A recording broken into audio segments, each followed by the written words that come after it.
हमने एक पोस्टर देखा जिस पे लिखा था कि भगवान आ गए हैं। ब्रह्मा कुमार का वो पोस्टर था।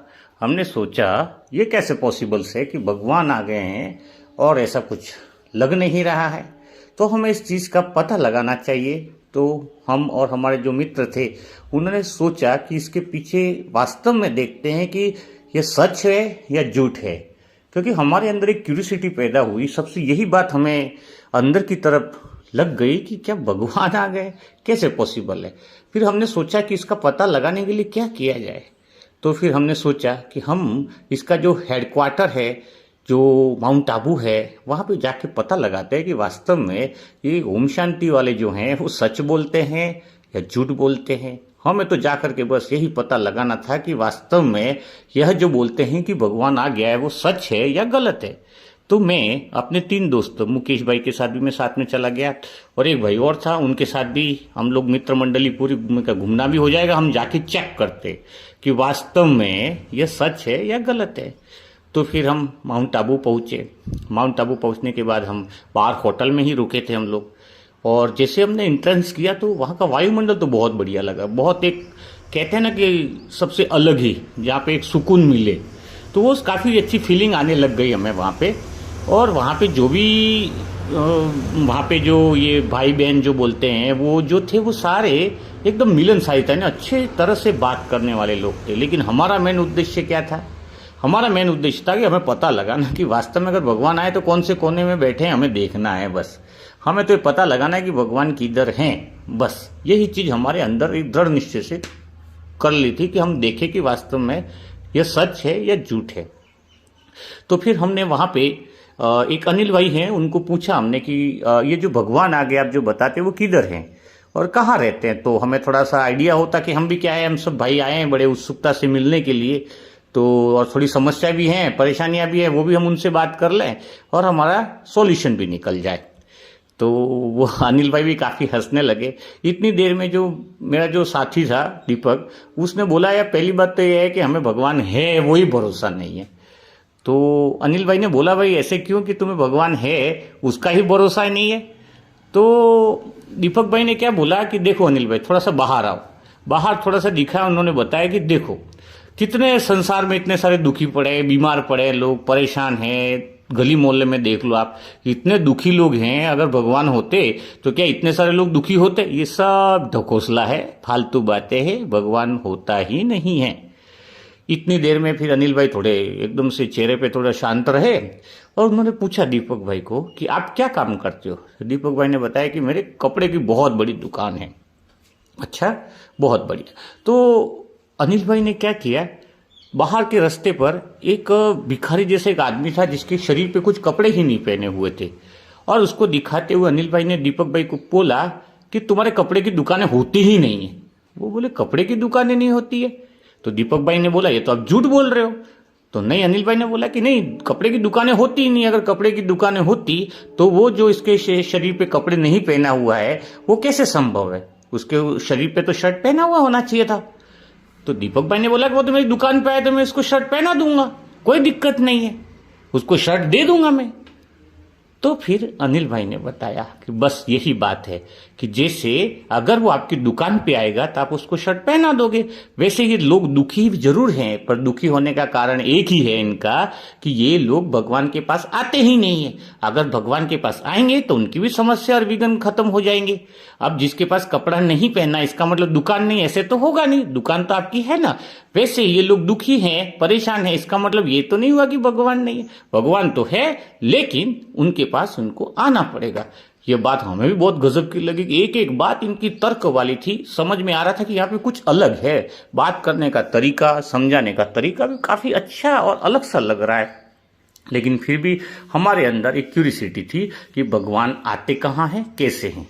तो उन्होंने वो 7 दिन का एक प्रोग्राम भी बताया कि आत्मा ऐसा होता है वैसा होता है, सारी चीजें बताई। थोड़ी बहुत समझ में आई, इतनी समझ में नहीं आई, लेकिन फिर भी कुछ अंदर से लग रहा था कि कुछ अच्छा चीज है, सही चीज की नॉलेज है। और वहां पे जो माहौल देखा वो एकदम साइलेंसली, एकदम प्योर, जिसको कहते हैं ना एकदम शुद्धता। सभी लोग जो भी मिल रहे थे वो ऐसा लग रहा था कि उनके हृदय में बिल्कुल शुद्धता है, एकदम कोई भावना दूषित नहीं है, कोई परेशानी वाली बात नहीं है ऐसा।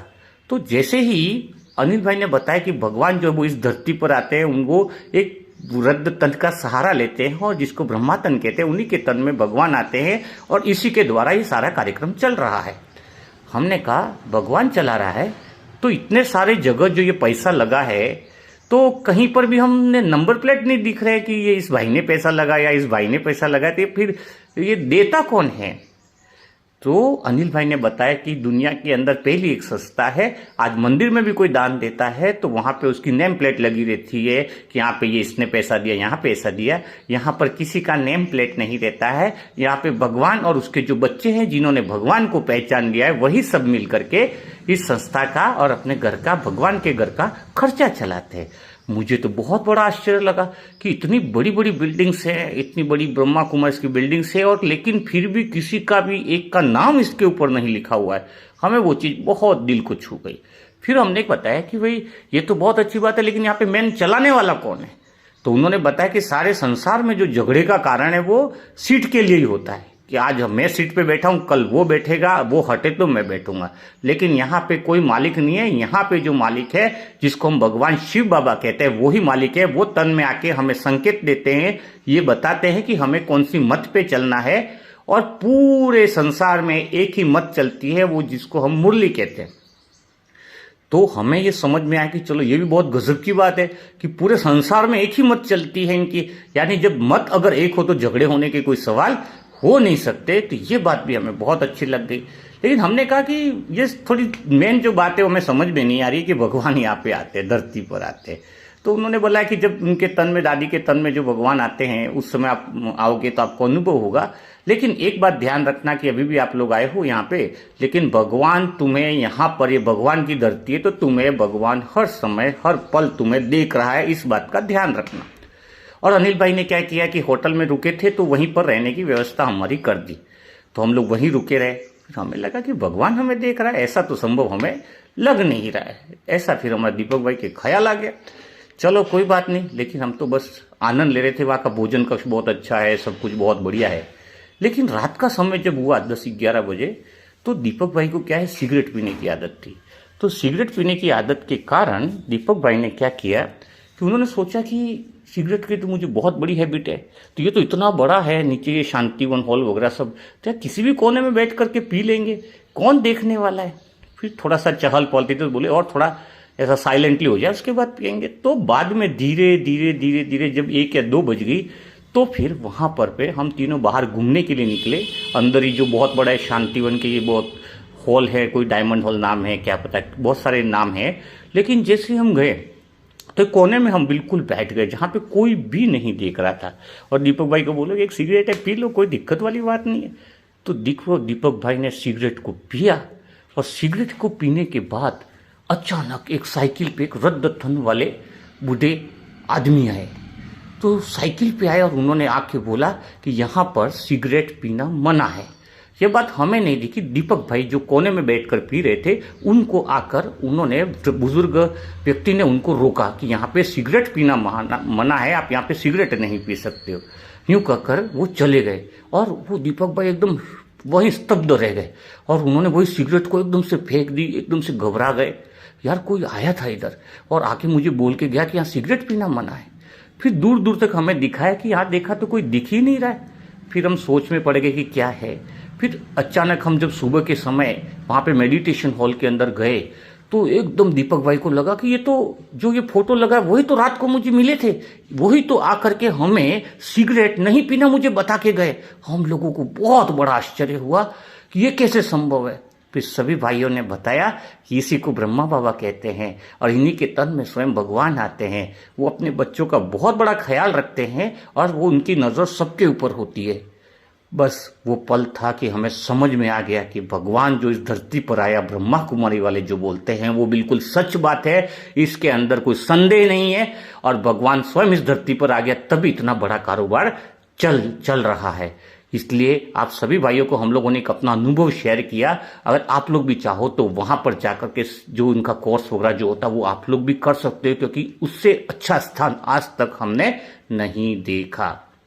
ओके।